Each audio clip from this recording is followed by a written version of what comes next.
TCS English lecture number 2. आपण या basic लेक्चरमध्ये, हा पण बेसिक लेक्चर आहे, बेसिक नंबर 2. या लेक्चरमध्ये आपण ए ग्रुप आणि बी ग्रुप बघणार आहोत. संकल्पना नवीन आहे, परंतु मी स्वतः तयार केलेली आहे. जेव्हा आपल्याला असा एक प्रश्न पडतो की everybody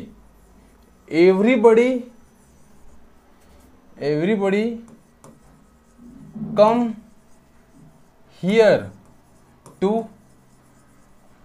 talk to you on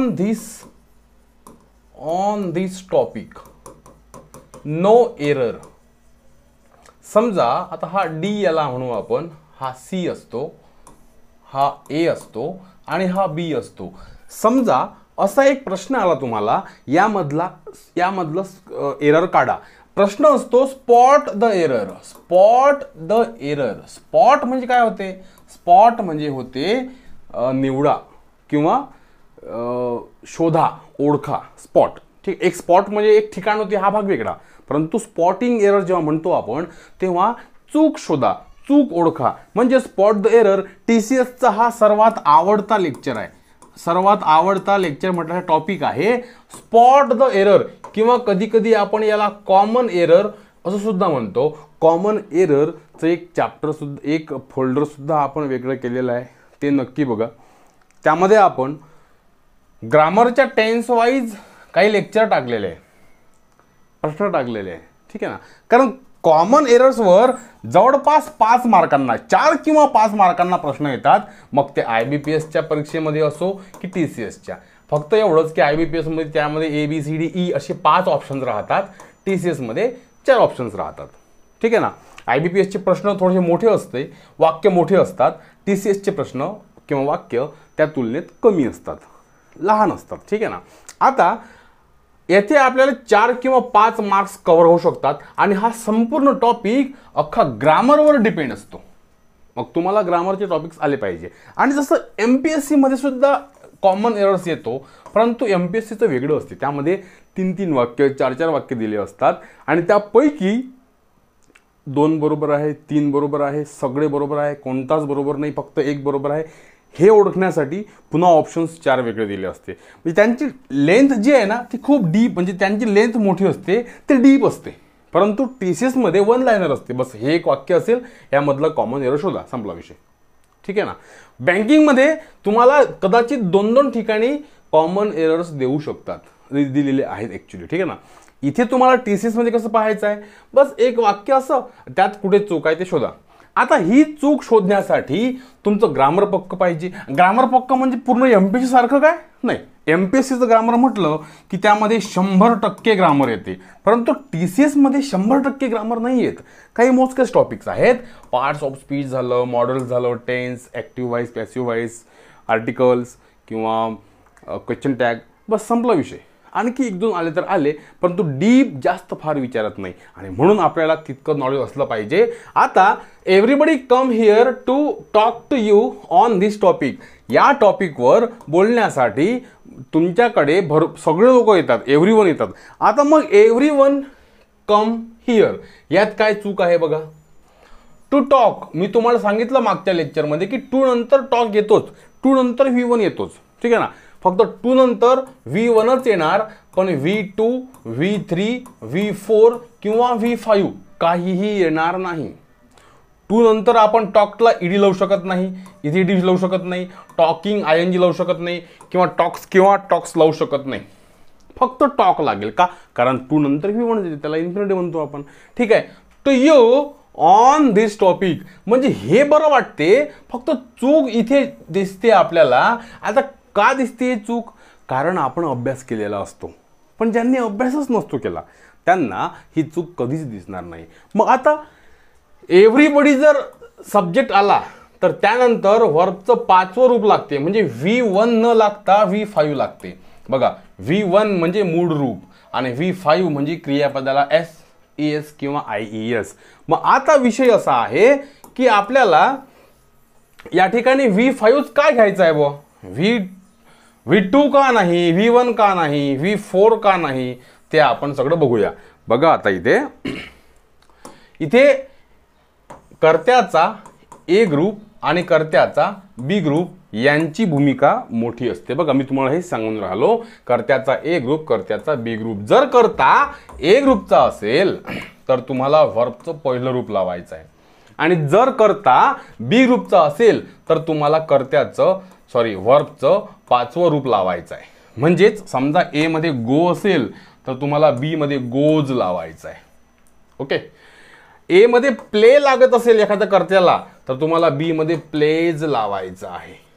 ए मध्ये एखाद्या कर्त्याला कम लागत असेल तर तुम्हाला बी मध्ये कम्स लावायचं आहे. म्हणजे एकंदरीत तुम्हाला V5 लिहायचं आहे सरळ सरळ. ठीक आहे ना.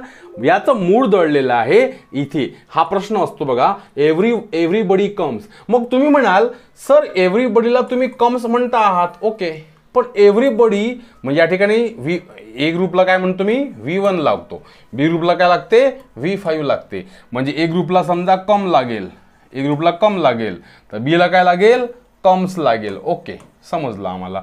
हा V1 आहे, हा V5 आहे. पण मग तुम्ही म्हणाल की सर हा एव्हरीबडी तुम्ही बी ग्रुपलाच का बरं घेतला, तो ए ग्रुपला का येत नाही? ठीक आहे, समजून घ्या. जेव्हा आपण ऑल असं म्हणतो ऑल, तेव्हा सगळे लोक त्यामध्ये येतात. ऑल म्हणजे सर्व, ऑल म्हणजे सर्व. पण जेव्हा आपण एव्हरीबडी म्हणतो, एव्हरीबडी म्हणतो किंवा एव्हरीवन म्हणतो, तेव्हा प्रत्येक जण, त्याचा अर्थ असा होतो, ऑलचा अर्थ काय होतो सर्व होतो, आणि प्रत्येक जण या शब्दाचा अर्थ काय होतो एव्हरीबडी. मग आता फरक बघा. जर आपण म्हटलं सर्वजण आलेत, सर्वजण आलेत म्हणतो आपण मराठीमध्ये, बरोबर आहे. पण प्रत्येक जण आलेत म्हणतो की प्रत्येक जण आला म्हणतो? प्रत्येक जण आला, प्रत्येक जण आला. ठीक आहे ना. आणि म्हणून प्रत्येक जण एव्हरीबडी हा सिंग्युलर मध्ये मोडतो. हा सिंग्युलर म्हणजे या ठिकाणी एव्हरीबडी हा सिंग्युलर मध्ये मोडतो, आणि इथे सिंग्युलर आहे बी ग्रुप मध्ये आणि ए ग्रुप मध्ये प्लुरल आहे. सिंग्युलर म्हणजे एकवचनी, एकवचनी, आणि प्लुरल म्हणजे अनेकवचनी, अनेकवचनी. म्हणजे नुसतं समजा बॉय जर लिहायचं असेल बॉय, तर बॉयला बी ग्रुप मध्ये टाकावं लागेल, आणि बॉईज लिहायचं असेल बॉईज अनेक वचनी तर त्याला ए मध्ये टाकावे लागेल. आणि मग म्हणून बॉयला V5 लागेल, बॉयला कम्स लागेल, आणि बॉईजला कम लागेल, कम लागेल. तसंच एव्हरीबडीला, एव्हरीबडी इथे आहे, एव्हरीबडीला इथे कम्स लागेल, कम लागणार नाही. हा मूळ घटक आहे व्याकरणाचा, आणि कॉमन एरर याच्या भरवशावर उभे आहेत. ठीक आहे. कॉमन एरर शिकून घ्यायचे असतील तर ग्रामरचा आपल्याला हा पार्ट बघावा लागेल. ठीक आहे. आणि आपण सगळं बघू, सगळं एक एक गोष्टी बघू. तुम्ही टिकून राहा, प्रामाणिकपणे अभ्यास करा. काही अडचण आली मला माझ्यापर्यंत पोहोचवा. ठीक आहे ना. या ठिकाणी ए मध्ये चूक आहे. कोणती चूक आहे तर एव्हरीबडीच्या वाक्यात कम नको, कम्स पाहिजे होत, कारण एव्हरीबडी हा करता बी ग्रुपचा आहे.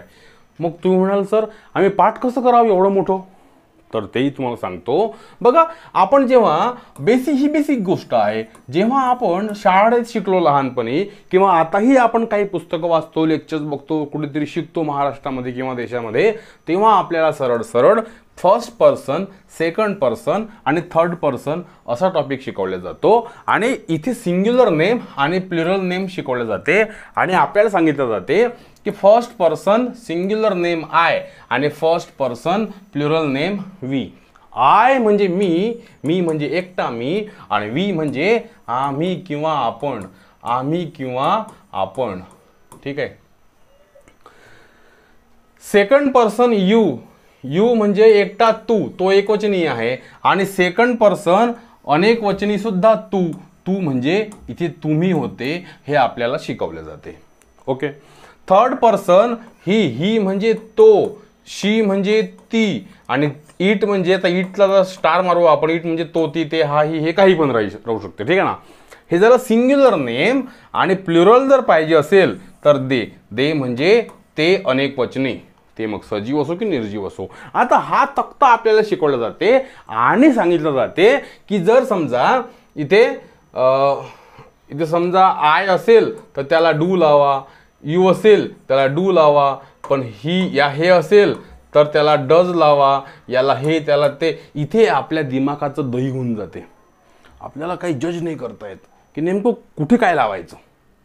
ठीक आहे, कारण आपल्याला अशा वाक्यांसोबत फाईट करायची असते पेपरमध्ये, अशा वाक्यांसोबत, आणि मग नेमकं समजत नाही आपल्याला, आपण ते सोडून देतो आणि ते पुन्हा शिकण्याचा प्रयत्न करत नाही. परंतु इथे बघा, मी तुमच्यासाठी अगदी साधी सोपी सरळ पद्धत घेऊन आलेलो आहे. हा जो बॉक्स आपण लहानपणापासून शिकलो आहे ना, याला आपण डिलीट करून टाकू. याचं काही देणं घेणं नाही, हे तुमच्या डोक्यात बसणार नाही, पल्ले पडणार नाही. फक्त समजून घ्या, जे आत्ता मी तुम्हाला शिकवणार आहे समोरचा टॉपिक, तो लक्षात ठेवा. याला आपण ए ग्रुप असं म्हणू, याला आपण ए ग्रुप म्हणू, याला आपण बी ग्रुप म्हणू. आणि आता आपण बघायचं आहे आपल्याला की ए ग्रुपमध्ये कोणते कोणते कर्ते आहेत आणि बी ग्रुपमध्ये कोणते कोणते कर्ते आहेत. ओके, आता ए ग्रुपमध्ये आय आहे. आय म्हणजे मी, मी म्हणजे एकटा मी. ओके, वी म्हणजे आपण, आपण किंवा आम्ही, आपण किंवा आम्ही. ठीक आहे ना. यू म्हणजे तू किंवा तुम्ही. म्हणजे प्लुरल आणि सिंग्युलर हे जे होतं आपलं सिंग्युलर आणि प्लुरल, हे आपण सोडून दिलं. काय केलं, इतके घटक पाडल्यापेक्षा सरळ सरळ दोनच घटक केले, ए ग्रुप बी ग्रुप. म्हणजे लक्षात ठेवायला आपल्याला बरं होते. ए ग्रुप बी ग्रुप. दे म्हणजे ते म्हणजे कोण, सजीव किंवा निर्जीव अनेक वचनी. म्हणतात तुम्हाला ए ग्रुपमध्ये अनेक वचनी आहे बा, अनेक वचनी. आणि ही म्हटलं, ही म्हणजे तो कोण, तो फक्त पुरुष असावा. समजून घ्या. शी म्हणजे ती कोण, ती फक्त स्त्री असावी. ओके, आणि इट मला स्टार मारून टाका. इट म्हणजे कोण, जगातल्या त्या गोष्टी ज्या पुरुष किंवा स्त्री नाही. मग जगातल्या प्रत्येक गोष्टींना आपण, त्या सजीव असो की निर्जीव असो, त्यांना आपल्याला इट लावता येतं. समजलं ना. इट इज अ पेन असं म्हणता येते, इट इज अ पेन असंही म्हणता येते, आणि it is a baby, it is a baby असंही म्हणता येते. फक्त इट इज अ बॉय किंवा इट इज अ गर्ल नाही म्हणता येत. त्यासाठी आपल्याला ही किंवा शीचा वापर करावा लागतो. तुम्हाला काय म्हटलं मी, पुरुष असेल तर ही वापरा, स्त्री असेल तर शी वापरा.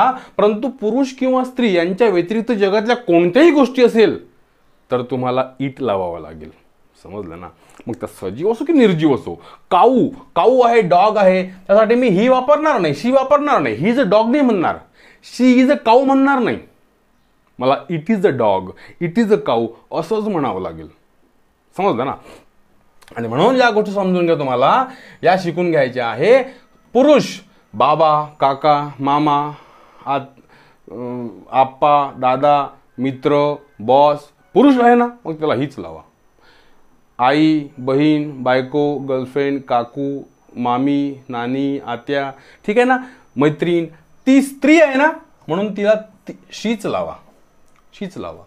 मग पुरुष किंवा स्त्री यांच्या व्यतिरिक्त जगातल्या कोणत्याही गोष्टी, इव्हन माणसाचं बाळ, त्याला बेबी म्हणतो आपण, ते सुद्धा त्याचा सेक्स असा डेफिनेट नसतो. ते बाळ असते. हे माझ्याकडे बाळ आहे, मी बाळ ठेवलं, मी बाळ ठेवला म्हणतो का की ठेवली म्हणतो, नाही. हां, त्याला आपण जर मुलगा म्हटलं, मी मुलगा ठेवला, मी मुलगी ठेवली आणि मी बाळ ठेवलो, म्हणजे बाळ हा शब्द नपुंसक आहे. ठीक आहे, नपुंसक लिंगी आहे, नपुंसक लिंगी आहे फक्त. तो काय, तो बाळ नपुंसक नाही आहे, तो शब्द नपुंसक लिंगी आहे. आणि म्हणून त्याला आपण इट लावतो. माणसाचं बाळ आहे तरीही इट लावतो. एखादा कुत्रा सजीव असतो ना, सजीवच आहे तो कुत्रा, पण त्याला आपण हिज डॉग नाही म्हणू शकत. ते एखाद्या माणसाला कुत्र्याची उपमा देऊन त्याला शिवाय दिल्यासारखं होईल. कुत्रा आहे तो, हिज डॉग. पण आपण काय म्हणतो, इट इज अ डॉग. ठीक आहे ना. आणि म्हणून इटची व्याप्ती खूप मोठी आहे. तसे इट, ही, शी, इट हे बी ग्रुपचे कर्ते आहे. हा जो आय व्ही यू दे आहे हे ए ग्रुपचे कर्ते आहेत. आणि नंतर मग नंबर येतो प्लुरल नाउन्स. म्हणजे इथे आपल्याला अनेक वचन घ्यावं लागेल, अनेक वचन. आणि सिंग्युलर नाउन्स याला आपल्याला एक वचन म्हणावं लागेल. आणि मग आपले डेफिनेशन जे आहे त्या क्लिअर होत जातील की सिंग्युलर नेम आलं रे आलं की ते बी ग्रुपमध्ये येतं, आणि प्लुरल नेम आलं रे आलं की ती ए ग्रुपमध्ये येतं. आता आपल्या कॉन्सेप्ट इथे क्लिअर होईल की ए ग्रुपसाठी काय काय वापरायचं आहे. ए ग्रुपसाठी आपल्याला हेल्पिंग वर्ब, हे सगळे हेल्पिंग वर्ब्स आहेत. ए ग्रुपला डू लावावं लागेल, बीला डज लावावं लागेल, एला आर लावावं लागेल, बीला इज लावावं लागेल, एला हॅव लावावं लागेल, बीला हॅज लावावं लागेल, एला हॅव बीन, बीला हॅज बीन. आता डीड मात्र कॉमन आहे, डीड मात्र कॉमन आहे. एला वेअर, बी ला वॉज, ए ला हॅड, हॅड ही सुद्धा कॉमन आहे आणि इकडे हॅड बीन सुद्धा कॉमन आहे. 3 गोष्टी कॉमन आहे, बाकी सगळ्या वेगवेगळ्या आहे. या आपल्याला हे जे सगळे हेल्पिंग वर्ब आहे हे काय आहे तर हेल्पिंग वर्ब्स आहेत, सहाय्यकारी क्रियापद. हे आपल्याला आपापल्या पद्धतीने लावावे लागेल. ठीक आहे ना. आता बघा हे जे आपण पाहून राहिलो, हा जो टॉपिक पाहून राहिलो हा एव्हरीबडी, हा एव्हरीबडी टॉपिक बी मध्ये कसा आला तुम्हाला सांगितलं की कारण त्याचा अर्थ प्रत्येकजण असा होतो. प्रत्येकजण म्हटलं की त्याला एकवचनी रूप येऊन जाते आणि म्हणून तुम्हाला या पद्धती समोर बघा, समोर ते तुम्हाला बघायला मिळेल बघा बडी बी ग्रुपमध्ये. मग बडी आला म्हणजे everybody, somebody, nobody, anybody. One आला म्हणजे everyone, someone, no one, anyone. Thing आलं म्हणजे एव्हरीथिंग, नथिंग, समथिंग, एनिथिंग. ठीक आहे. या पद्धतीचं नन किंवा मेनी, मेनी वगैरे. ठीक आहे ना. इथे ऑल, ऑल आलं म्हणजे all of them, all of you, all of us, all of my friends, all of my relatives, जे असेल ते ए ग्रुपमध्ये. हा ए ग्रुप आहे, हा बी ग्रुप आहे. म्हणजे सरळ सरळ आहे. मी तुम्हाला काय सांगितलं की ए ग्रुपमध्ये V1 लागतो, बी ग्रुपमध्ये V5 लागतो. समजा ए ग्रुप म्हणजे प्ले असेल, ए ग्रुपमध्ये प्ले असेल तर V5 काय आहे प्लेज आहे. त्याला एस एस किंवा आय एस लागलेला आहे ना, तो V5 बनलेला आहे. मग आता मला म्हणायचं असेल ऑल, घ्या वाक्य, ऑल ऑल ऑल प्ले, ते सगळे खेळतं. ठीक आहे. आणि एव्हरीबडी, एव्हरीबडीला काय लागेल, एव्हरीबडीला प्लेज लावावं लागेल. एव्हरीबडी प्ले लावून चालणार नाही, everybody plays. All play. Some boys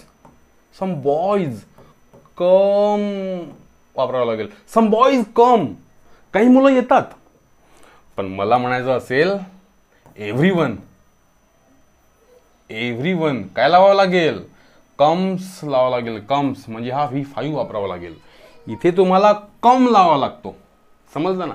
म्हणजे हे सगळं मूळ आहे, हे सगळं मूळ आहे त्या प्रश्नांचं, ज्या प्रश्नांशी आपल्याला पेपरमध्ये 2-2 हात करायचे. हाच प्रश्न नाही, असे तुम्हाला मी शेकडो प्रश्न शिकवेल, तुमची चांगली प्रॅक्टिस करून घेईल.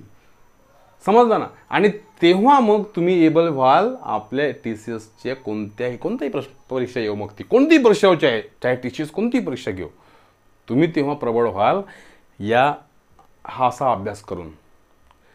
निवड वाऱ्यावर गोष्टी करून घेऊ, पाहून घेऊ, सरळ सेवास्था आहे, भेटते आपल्याला मार्क, असं नसते. प्रामाणिकपणे अभ्यास करावा लागतो. तेव्हा आपले 25 पैकी 24 किंवा 25 बरोबर येतात. या स्टेजला पोहोचायला मोठी मेहनत करावी लागते. फुकट काही मिळत नसते. फुकट तुम्हाला 20 पैकी 18, 25 पैकी 18 तुम्ही तर कसे कमावून घ्याल, प्रश्नच नाही आहे. तुम्ही स्पर्धा परीक्षेचे विद्यार्थी आहात ना, तुम्ही 18 तुम्ही तेच कमावून घेता. पण 18 नंतर जे लागते ते एका पोरांमध्ये, एका मार्कांमध्ये हजारो पोरं असतात. ती खरी कॉम्पिटिशन आहे आणि ते क्रॅक करायचं आहे आपल्याला. ठीक आहे ना. आणि म्हणून जुळून ठेवा, जुळून राहा, हे सगळं वाचत चला. या सगळ्या गोष्टी लिहून घेत चला. कारण लिहिल्याने आपल्याला ते लिहिल्याने काय होते, लिहिल्याने आणखी त्याला धार येते, शब्द माहीत होते आपल्याला. नुसतं वाचन करून फायदा नाही, नुसतं घेतलं पुस्तक वाचलं त्याला काही अर्थ नाही. ते लिहून टाकत चला सगळं. ठीक आहे ना. हे ए ग्रुप बी ग्रुप पाहिला आपण. मग आता ऑल ऑफ यू बघा, हे all of you, all of us, all of them, all of my friends, all of my colleagues, त्या पद्धतीनं सगळ्या गोष्टी हे ते everybody of you, everybody of us, everybody of them, everybody of my friends, everybody of my your colleagues, काय असेल ते. ठीक आहे ना. प्रॉपर नाउन जे असतात ना, हरी आहे किंवा सुधांशू आहे किंवा अकबर आहे, हे सर्व प्रॉपर नाउन सुद्धा बी ग्रुप मध्ये येतात. बघा हा ए ग्रुप, हा बी ग्रुप, हा लंबा आहे बघा, इथून तो सुरू झाला ए ग्रुप बी ग्रुप. ठीक आहे. सिंग्युलर बघा, बॉय, इथे गर्ल्स, इथे बॉय, इथे बॉईज, इथे गर्ल्स, म्हणजे तो सिंग्युलर नेम, इथे हा plural name. Man, men, woman, women, goose, geese, tooth, teeth, story, stories, आहे की नाही. तसंच धिस, दॅट. धिस म्हणजे काय, जवळचा एकवचनी, जवळचा एकवचनी. This is my friend. आता धिसने आपल्याला सजीव किंवा निर्जीव दोन्ही दाखवता येते. ठीक आहे ना. That is my friend, that is my house. सजीव निर्जून दाखवतात ते. दॅट म्हणजे फक्त दूरचा एकवचनी, दूरचा एकवचनी, ठीक आहे ना. हा धिस म्हणजे जवळचा एकवचनी. दीज म्हणजे जवळचे, जवळचे अनेक वचनी, जवळचे अनेक वचनी. आणि दोज म्हणजे दूरचे अनेक वचनी, दूरचे अनेक वचनी, दूरचे अनेक वचनी. समजलं का हे? मग आता सरळ सरळ विषय आहे. धीस जर वाक्यामध्ये असलं तर तुम्हाला बी ग्रुपचे नियम लावावे लागेल, बरोबर आहे. जर दीज असलं तर तुम्हाला ए चे नियम लावावे लागेल. नियम कोणते? तर ए ग्रुपला V1 लागते, बी ग्रुपला V5 लागते. ए ग्रुपमध्ये निगेटिव्ह लिहिताना डू लावावा लागतो आणि बी ग्रुपमध्ये इथे डज लावावा लागतो. समजलं ना? हे सरळ सरळ विषय, हे तुम्हाला सहज समजायला पाहिजे.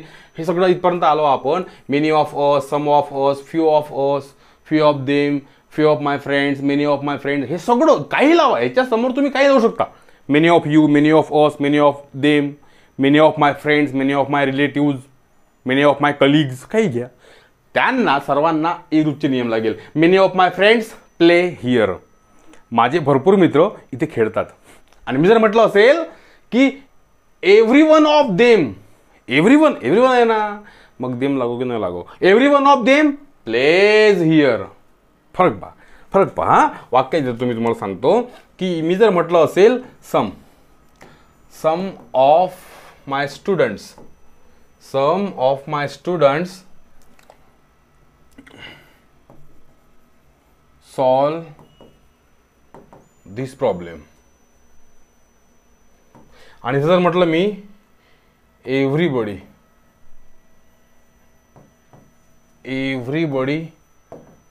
ऑफ माय स्टुडंट्स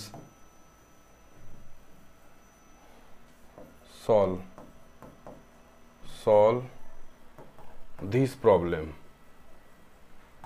ठीक आहे. आता फरक बघा. कोणतं वाक्य चूक, असेही प्रश्न पेपरला येतात. एक हे वाक्य आहे, एक हे वाक्य आहे. कोणतं वाक्य चूक? आणि ऑप्शन्स कसे असतात? Only A correct, only B correct, A and B correct, A and B wrong. सांगा आता काय?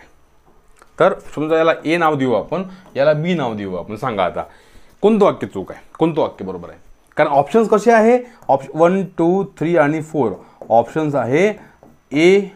ए correct, B correct, A and B correct आणि ए अँड बी इनकरेक्ट. सांगा आता असे प्रश्न आले, कसं कराल? या गोष्टीसाठी हे गोष्ट बरोबर आहे की नाही आहे, हे वाक्य चूक आहे की बरोबर आहे, हे समजून घेण्यासाठी, हे समजण्यासाठी, हे समोर लिहिण्यासाठी, उत्तर देण्यासाठी आपल्याला हा अभ्यास करणं अत्यंत गरजेचं आहे. हा अभ्यास जर झाला नसेल तर तुम्हाला काहीही समजणार नाही. हे समजून घ्या. आपल्याला पेपर काढायचा आहे, आयुष्यभराची नोकरी घ्यायची आहे. एक पेपर काढला ना, साधी सरळ सेवा असते होई. एक पेपर 100 मार्कांचा काढला ना आपल्याला आपण, तर आयुष्यभर आपल्याला आणि आपल्या कुटुंबाला पोचणारी नोकरी मिळते. आणि म्हणून त्या नोकरीसाठी आपण किती सिरियस राहायला पाहिजे हे समजायला पाहिजे. ठीक आहे ना? काय असते? 25 mark Marathi, 25 marks English, 25 GS GK आणि 25 मॅथ रिझनिंग. आता आपल्याकडे मॅथ रिझनिंग GS GK नाही आहे. ठीक आहे. आपली लँग्वेज अकॅडमी आहे. म्हणून मराठी आणि इंग्लिशचं संपूर्ण मटेरियल आपण आपल्या या कोर्सेसमधून देतो. यांचा फायदा अनेकांनी घेतला, अनेक जण प्रशासनात लागले. मग आपण किती सिरियस राहायला पाहिजे आपल्या संदर्भात हे आपण ठरवायला हवं. ठीक आहे ना? आणि म्हणून बघा इथे काय म्हटलं? सम आहे ना, मग पाहायचं सम कुठे आहे? सम ऑफ माय स्टुडंट्स अनेक वचन आलेलं आहे. सम कुठे आहे? सम आहे इथे ई ग्रुपमध्ये. मग त्याला काय लागायला पाहिजे? त्याला प्ले लागेल, म्हणजे सॉल्व लागेल का सॉल्व लागेल? तर ते अनेक वचन आहे ना, म्हणून त्याला V1 लागलं. वाक्य बरोबर आहे, वाक्य बरोबर आहे, हे वाक्य करेक्ट आहे. पण जर मी म्हटलं असेल एव्हरीबडी ऑफ माय स्टुडंट्स, आता स्टुडंट्स आहे म्हणून तो भाग जाऊ द्या, पण एव्हरीबडी आहे. एव्हरीबडी शब्द जर असेल ना, तर समोर तुम्हाला जो व्हर्ब वापरायचा आहे, बघा हा व्हर्ब वापरायचा आहे, तो व्हर्बचं 5वं रूप वापरायचं आहे, V5 वापरायचा आहे. म्हणून तुम्हाला नुसतं सॉल्व लिहून फायदा नाही होणार. सॉल्व लिहावं लागेल, त्याला S लावावं लागेल आणि तेव्हा हे वाक्य बरोबर होईल. पण आपण एस नाही लावला ना, मग हे वाक्य चुकीचं आहे, हे वाक्य चुकीचं आहे, म्हणजे ओनली ए करेक्ट, आपलं उत्तर हे एक आहे. हे केव्हा समजते आपल्याला? आपण असं उत्तर कधी काढू शकतो? अभ्यास असेल तर, ठीक आहे ना. आणि म्हणून या गोष्टींचा अभ्यास करणं गरजेचं आहे मित्रांनो. इथे तुम्हाला द ग्रेट मेनी असेल तर तो करता ए ग्रुपचा ठरतो, आणि इथे समजा वन ऑफ द ची रचना असेल ना तर तो करता बीचा ठरतो. मग वन ऑफ द नंतर प्लुरल नेम असो की सिंग्युलर नेम असो, काही घेणं नाही. वन ऑफची रचना आहे ना, मग तुम्हाला समोर बी ग्रुपचे काम पडणार आहे, ठीक आहे ना. बी ग्रुप हेल्प करणार आहे. म्हणजे बघा, मी जर म्हटलं असेल one of my friend, one of my friend आणि one of my friends, friend आहे का फ्रेंड्स आहे याचा काही फरक पडत नाही. वन ऑफ आहे ना, वन ऑफ, म्हणून तुम्हाला वन ऑफ माय फ्रेंड्स या ठिकाणी कम्स लिहावं लागेल. इथे सुद्धा कम्स लिहावं लागेल. One of my friends one आहे ना, वन महत्वाचं आहे. इथे जर टू असतं हां, मग तो इकडे येतो बी मध्ये, मग त्याला कम लागेल, ठीक आहे ना. पण इथे वन आहे ना, वन असो की नन असो, तुम्हाला तिथे V5 घ्यावं लागेल, कारण तो करता बी ग्रुपचा आहे, ठीक आहे. हे एकाकी समजत नाही, मला माहित आहे. हे सगळं जे तुम्हाला मी सांगून राहिलो, शिकवून राहिलो, हे एकाएकी समजत नाही. याला 2-3 वेळा रिपीटेडली हे लेक्चर्स बघावे लागतात, तेव्हा समजते आपल्याला. आणि ज्याला मग समजलं तो कधी विसरत नाही. कारण MPSC मध्ये फार डीप आत, बिलकुल समुद्राच्या आत जाऊन शिकवावं लागतं. तेवढं आपल्याला TCSला नाही आहे. TCSला मोजके टॉपिक्स आहे ग्रामरचे आणि हलके फुलके टॉपिक्स आहे, हलके फुलके प्रश्न येतात, आपण ते सगळं कव्हर करू. MPSCचा कोर्स ॲडव्हान्स असतो, ॲडव्हान्स इंग्लिश ग्रामर, तो कोर्स वेगळा आहे, ठीक आहे ना. त्यात सध्या आपल्याला पडायचं नाही आहे. TCSमध्ये आपल्याला ग्रामर तर करायचं आहेच, पण ग्रामरचा आधार घेऊन कॉमन एरर्स शिकायचे आहे, स्पॉट द एरर्स शिकायचे, ते एकच आहे समजा. पॅराजम्बल्स शिकायचे आहेत, क्लोज टेस्ट शिकायच्या आहेत, सेंटेन्स इम्प्रूव्हमेंट शिकायचं आहेत, फिल इन द ब्लँक शिकायचे आहेत, सोबत तुम्हाला कॉम्प्रेन्शन शिकवायचं आहे, ठीक आहे ना. अनेक गोष्टी आहे TCSच्या अवतीभोवती, म्हणून त्याला TCS पॅटर्न म्हणतो आपण. हा MPSC पॅटर्न वेगळा, याच्यावर जास्त ग्रामरवर फोकस असतो. इथे मात्र नुसता ग्रामरवर फोकस नसतो, इथे सर्व गोष्टींवर फोकस असतो, ठीक आहे ना. IBPSवर मात्र IBPSमध्ये सगळा फोकस कॉम्प्रेन्शनवर असते, कॉम्प्रेन्शनवर, cloze test, parajumbles, sentence improvement, passage, ठीक आहे ना. असं म्हणून हे सगळे पॅटर्न वेगवेगळे आहे. हे एकत्र बसून घेऊ शकत नाही आपण की हा कोर्स घेतला आपण, चला आपण तर सगळं आता गंगेत घोडे आले, असं नाही होत. प्रत्येकांचा सेपरेट अभ्यास करावा लागतो, ठीक आहे. आपण सगळं घेऊच, ठीक आहे. ऑब्जेक्ट बघा, समजा आता सब्जेक्ट, ऑब्जेक्टच्या आधी सब्जेक्ट बघू. सब्जेक्ट, व्हर्ब आणि ऑब्जेक्ट ही जी जोडी आहे, हे जे हा जो नियम आहे हे समजून घ्या, हे ॲग्रीमेंट समजून घ्या तुम्ही. सब्जेक्ट, मी जर म्हटलं असेल आय टीच यू, तर सरळ आहे ना. हा आय काय होईल? सब्जेक्ट, म्हणजे करता, काम करणारा, बाई असेल तर करणारी, अनेक लोक असेल तर करणारे, म्हणजे जो काम करतो तो करता असतो, सब्जेक्ट असतो, हे सर्वांनाच माहित आहे. वर्ब म्हणजे क्रियापद, जे काम होते.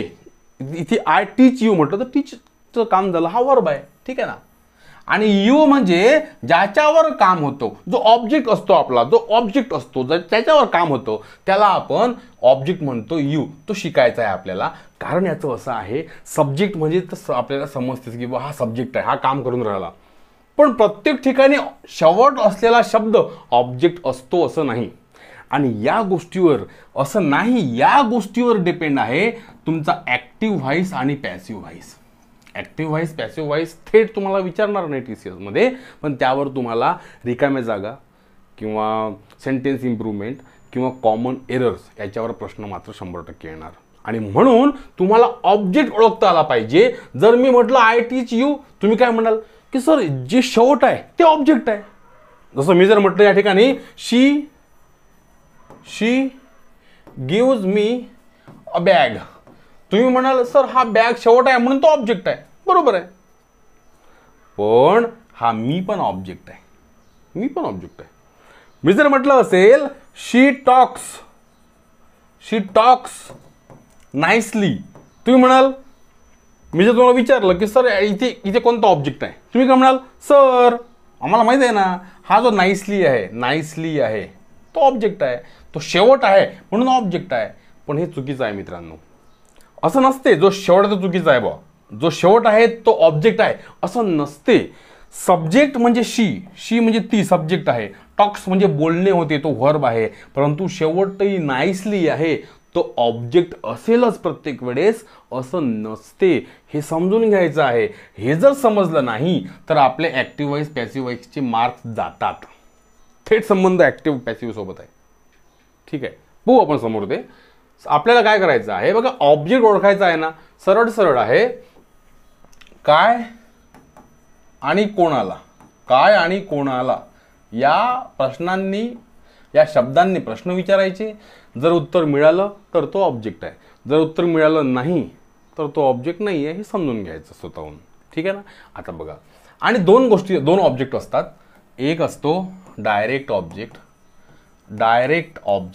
एक असतो इनडायरेक्ट ऑब्जेक्ट. आता याही गोष्टीचा थेट संबंध ॲक्टिव्ह पॅसिव्ह वॉइस सोबत आहे. आपण जेव्हा ते ॲक्टिव्ह पॅसिव्ह पाहू तेव्हा पाहू सविस्तर सगळं. आता सध्या बघून घ्यायचं आपल्याला एक कॉमन गोष्ट म्हणून, कारण बेसिक गोष्टी समजून घ्यायच्या आहे. समोर आपल्याला संपूर्ण लेक्चर्स घ्यायचे आहे. हे सगळं बेसिक गोष्टी आहे. ठीक आहे ना. ह्या बेसिक गोष्टी घेणं आवश्यक आहे. लेक्चर नंबर 3 पासून आपण काय करू, थोडा आपण टेन्सवर जाऊ आणि टेन्सवर TCS कसे प्रश्न विचारतात ते पाहू. ठीक आहे ना. कसे प्रश्न विचारू शकतात ते पाहू, कसे प्रश्न त्यांनी विचारायला पाहिजे ते पाहू. आणि कॉमन एरर्समध्ये पुन्हा टेन्स पाहू की टेन्सवर कसे कॉमन एरर्स बनू शकतात. म्हणजे आपण नुसतं टेन्स आहे म्हणून टेन्स शिकवणार नाही आहे की बा टेन्स असं खरडू शिकवणार नाही आहे, त्याचं काही काम नाही आहे आपल्याला. ज्या मोजक्या गोष्टी पण त्या ज्या महत्त्वाच्या आहे त्या तुम्हाला मी शिकवेल समोर लेक्चर्समध्ये सगळ्या. आणि त्या TCS सोबत कसे रिलेट करता येईल, त्यांच्या प्रश्नांसोबत कसे रिलेट करता येईल त्या तुम्हाला मी सांगेल. ठीक आहे ना. म्हणून खूप इंटरेस्टिंग कोर्स आहे हा कोर्स तुम्ही सर्वांनी आवर्जून पहा. मित्रांना सुद्धा सांगायचं की हा कोर्स आहे आणि संपूर्ण TCSची तयारी करून घेणारा कोर्स आहे. ठीक आहे ना. चलो आता बघा, डायरेक्ट ऑब्जेक्ट आणि इनडायरेक्ट ऑब्जेक्ट. डायरेक्ट ऑब्जेक्टमध्ये काय असते, वस्तू किंवा सेवा. डायरेक्ट ऑब्जेक्ट इथं असते व्यक्ती, इथे असते व्यक्ती. इनडायरेक्ट ऑब्जेक्ट व्यक्ती असतो आणि डायरेक्ट ऑब्जेक्टमध्ये वस्तू किंवा सेवा असते. आता समजा बघा, काय आणि कोणाला, काय म्हणजे व्हॉट आणि हुम म्हणजे कोणाला. बस या दोन शब्दांनी प्रश्न विचारला, उत्तर जर मिळालं तर ऑब्जेक्ट, नाही तर ऑब्जेक्ट नाही. मी जर म्हटलं असेल की शी केम हिअर, ती इकडे आली, मग आता इथे हिअर हा ऑब्जेक्ट होईल का, नाही होणार. पहा ना तुम्ही, विचारा. काय, ती आली, शी केम, ती आली, ओके ती आली. ती काय आली, उत्तर येते काय, नाही. बरं ती कोणाला आली, उत्तर येते काय, नाही.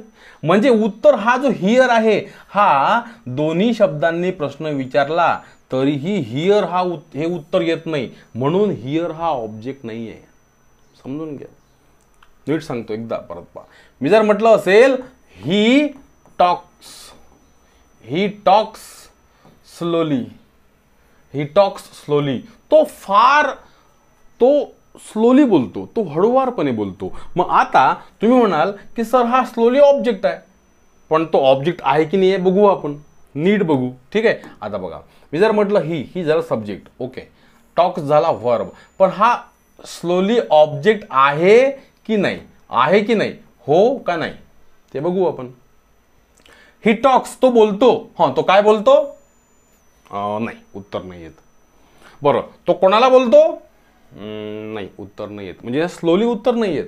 म्हणजे हे दोन्हीही ऑब्जेक्ट नाही झाले. पण मी जर म्हटलं असेल की शी गेव मी, तिने मला दिलं, तिने मला दिलं. ही टोल्ड यू, त्याने तुला सांगितलं, काय असेल ते. ठीक आहे ना.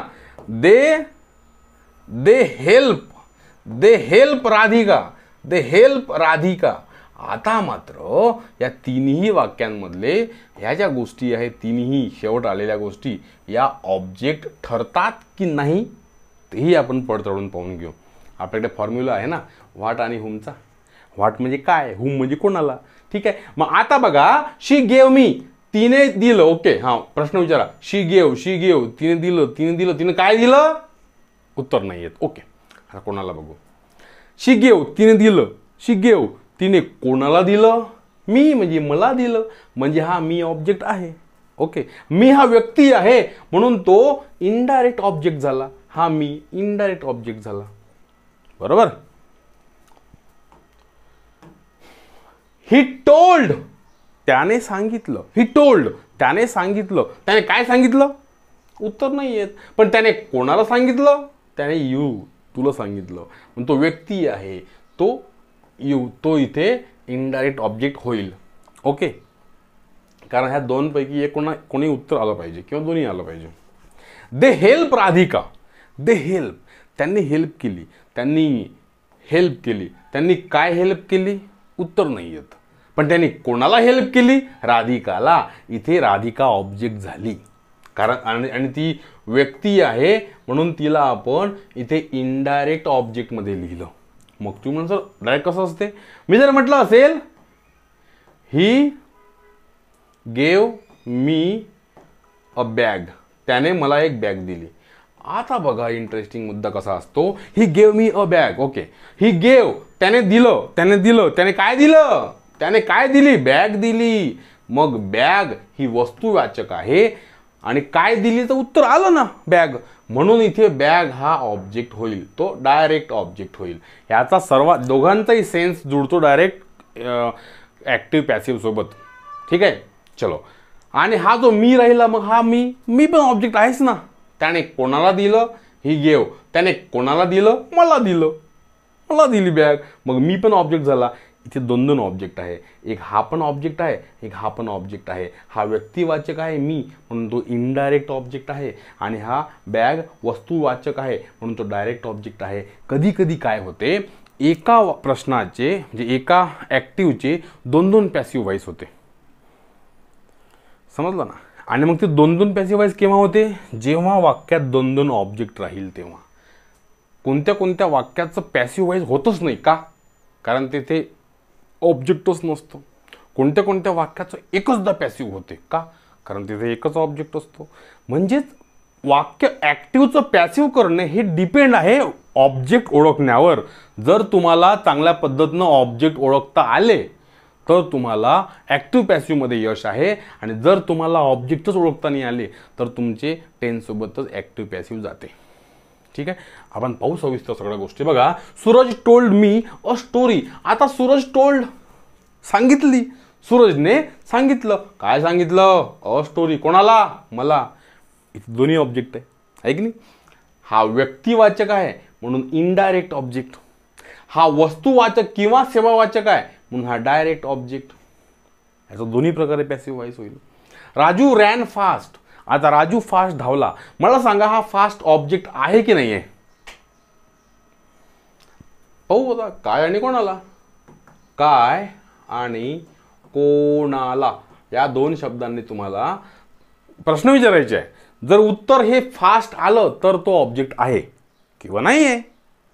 हे लेक्चर जर तुम्हाला समजून राहिलं नसेल व्यवस्थित तर 2-3 वेळा पहा, ते बरोबर समजते. ठीक आहे, होऊ शकते आपण पहिल्यांदा माझं लेक्चर पाहत असाल आणि बापरे एवढं असते काय भावा, मग तर पेपर न दिलेला परवडला, असं नसते. जेव्हा आपण प्रश्न घेऊ ना सगळे व्यवस्थित, तुम्हाला समजेल की अरे हे सोपंच आहे, किती सोपं आहे हे, आपण इकडे का नाही वळलो इंग्लिशकडे इतके दिवसपासून, अशी तुमची भावना तयार होईल. आणि म्हणून अभ्यास करत चला. सोपं आहे की फार कठीण चिल्लर आहे हा विषय इंग्लिश म्हणजे. ठीक आहे ना. राजू रॅन, राजू धावला. राजू काय धावला, उत्तर नाही येत. राजू कोणाला धावला, उत्तर नाही येत. राजू कसा धावला याचं उत्तर येते, पण कसा इथे नाहीये, म्हणून हा फास्ट ऑब्जेक्ट नाहीये. ऍडव्हर्ब आहे तो. Doctor advised me. डॉक्टरने ऍडवाइस दिला. कोणाला दिला, मला दिला. मी ऑब्जेक्ट आहे. I work all night. मी रात्रभर काम केलं. मी रात्रभर काय काम केलं, कोणाला केलं समजते का नाही, म्हणजे इथे हा ऑब्जेक्ट नाही आहे. यू ड्राईव्ह टू फास्ट, तू फार फास्ट चालवतो. काय चालवतो, कोणाला चालवतो, उत्तर नाही आहे, म्हणून ऑब्जेक्ट नाही आहे.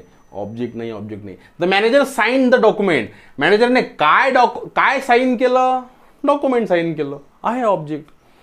प्रभू gave us a bag of electric device, प्रभूने आम्हाला काय दिली, तर a bag of electric device, object आहे. आय नो धिस रूल, मला हा रूल माहीत आहे. आय नो, मला काय माहीत आहे, मला काय माहीत आहे. धिस रूल काय झालं, ऑब्जेक्ट झालं. दे वेप्ट टुगेदर, ते सोबत सोबत रडले. आता सोबत रडले, ते काय रडले, कोणाला रडले असं नाही म्हणू शकत आपण, उत्तरच नाही भेटत, म्हणून तो ऑब्जेक्ट नाही आहे. Mumbai Indians lost the match, Mumbai इंडियन्सने काय गमावली, मॅच गमावली. काय गमावली, मॅच गमावली, ऑब्जेक्ट आहे. हे साधे सोपे सरळ प्रश्न असतात, आपल्याला समजलं पाहिजे. त्यानंतर तो केसेसचा भाग, केसेस. आता केसेसचा भाग आपण नंतर पाहूच म्हणा. सर्व सरळ सरळ विषय आहे. केसेसमध्ये तुम्हाला काय येणार आहे बघा, सब्जेक्टिव्ह केस, ऑब्जेक्टिव्ह केस आणि पॉझेसिव्ह केस. पेपरला याच्यातून प्रश्न येतात, हे मूळ आहे. ठीक आहे ना. समजा जर मी म्हटलं असेल ही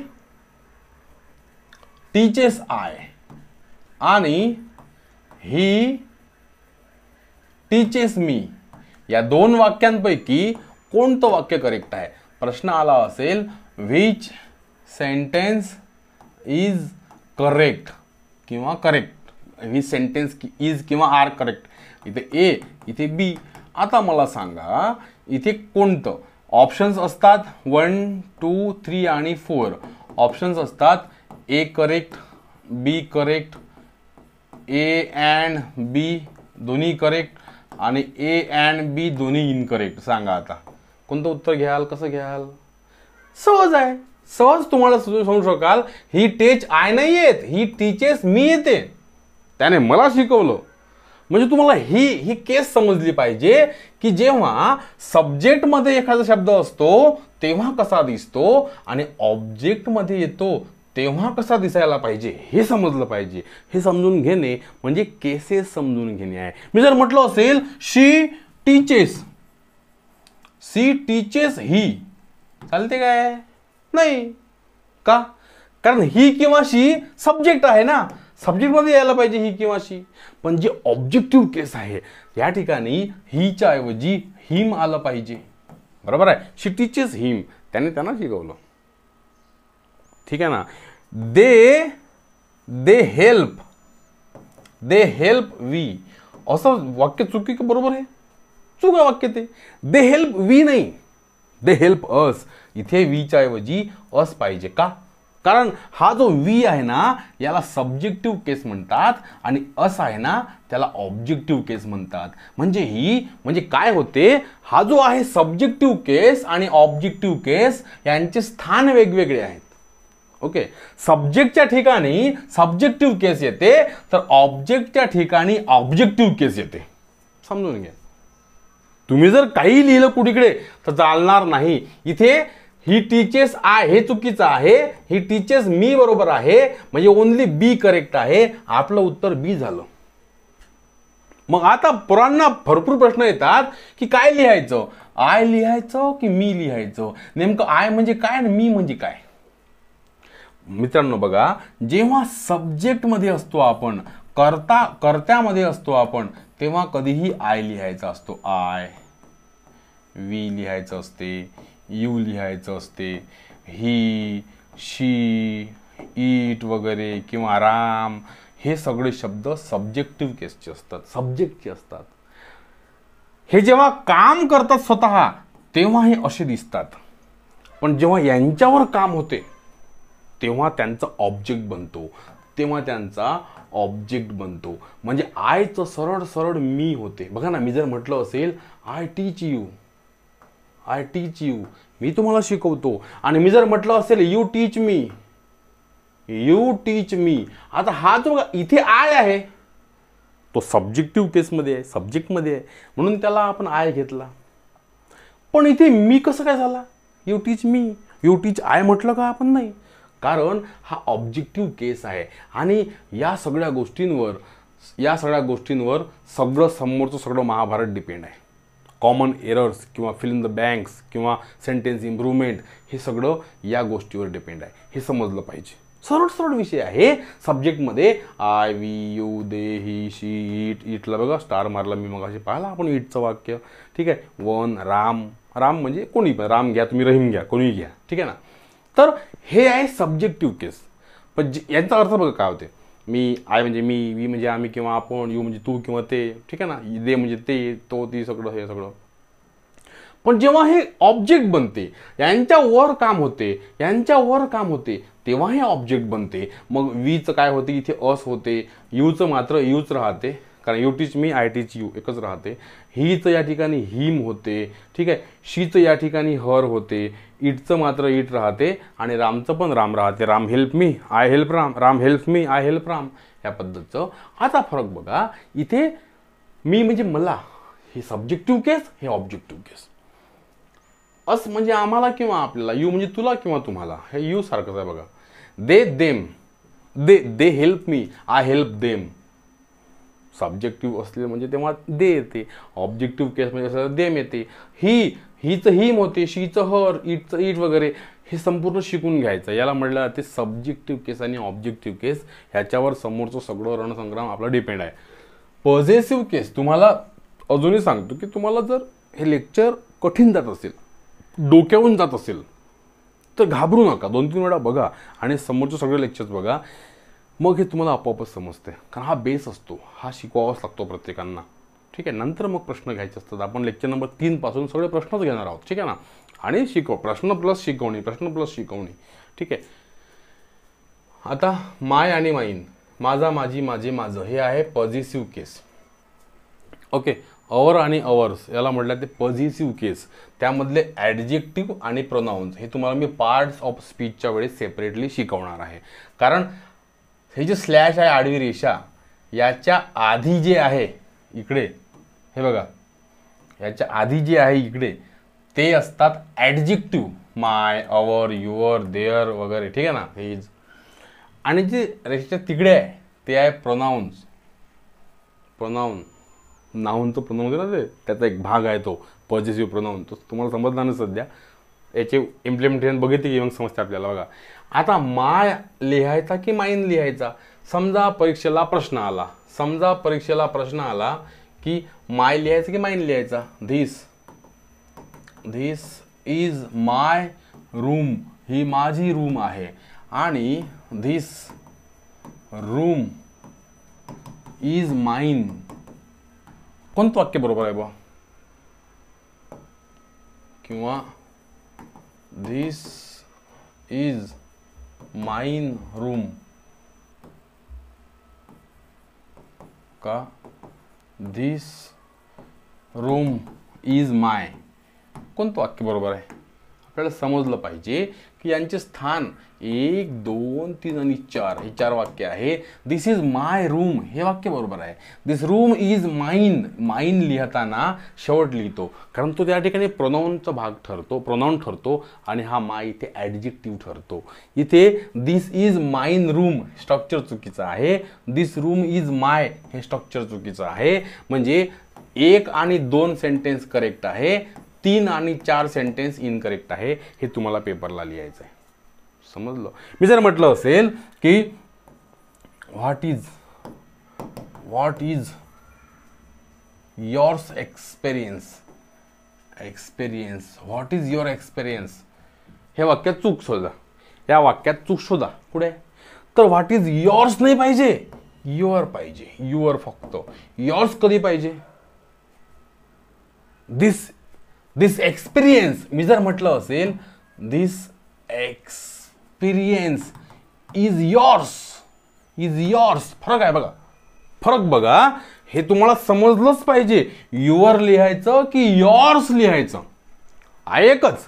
बघा ना, आहे एकच. युअर लिहा की युअर्स लिहा. हे बघा. अरे मागं चाललो का? युअर लिहा की योर्स लिहा. हे बघा. योर लिहा की योर्स लिहा. शब्द तुझा, तुझी, तुझे, तुमचा, तुमचे अर्थ तोच होणार आहे. पण पार्ट्स ऑफ स्पीच मध्ये फरक आहे. युअर म्हटलं का तो ॲडजेक्टिव्ह आहे आणि yours म्हटलं का तो प्रोनाऊन आहे. मग यांचा वापर कुठे करायचा असं TCSच्या परीक्षेला हे येतं आणि मग आपल्याला समजून घ्यायचं असते की या ठिकाणी इथे this experience is yours, this choice is yours, this room is yours, this laptop is yours. पण दिस इज युअर लॅपटॉप, हे दिस इज yours नाही, this is your laptop, this is your home, this is your house, this is your bag, this is your laptop, काय असेल ते, दिस is your experience. हां, इथे this experience is yours. हे वाक्य समजले पाहिजे. हे सगळं पाहू आपण समोर, सगळं पाहून घ्या, सगळं देअर, देअर्स, हीज वगैरे यांचे अर्थ समजून घेत चला. मी थोडंसं बाजूला हटतो, हे लिहून घेत चला. हे सगळं आपल्या रजिस्टरमध्ये असणं गरजेचं आहे. याच्यावर वाक्य लिहिणं गरजेचे आहे आणि याचा सराव करणं फारच गरजेचं आहे. हे सगळं मी तुमच्याकडून करून घेईल आपल्या या कोर्समध्ये, TCS इंग्लिश कोर्समध्ये. ठीक आहे, मित्रांसोबत सुद्धा हा एक्सपिरियन्स शेअर करायचा. आपण अगदी टू द पॉईंट शिकवतो, कट टू कट शिकवतो आणि जास्त फापट पसारा लावत नाही आणि काही कमीसुद्धा ठेवत नाही. एक्झॅक्ट जी गोष्टी आवश्यक आहे त्या गोष्टी शिकवतो. ठीक आहे ना. आणि आपला मुलगा, आपला विद्यार्थी 25 पैकी 25च कसे कमावेल, मग ते इंग्लिश असो की मराठी असो, याकडे जास्त आपला कल असतो. ठीक आहे, म्हणून तुमच्या मित्रांना आपण याबद्दल सांगायचं आणि अभ्यास करून आपल्या नोकरीला लागायचं. ठीक आहे, थँक्यू.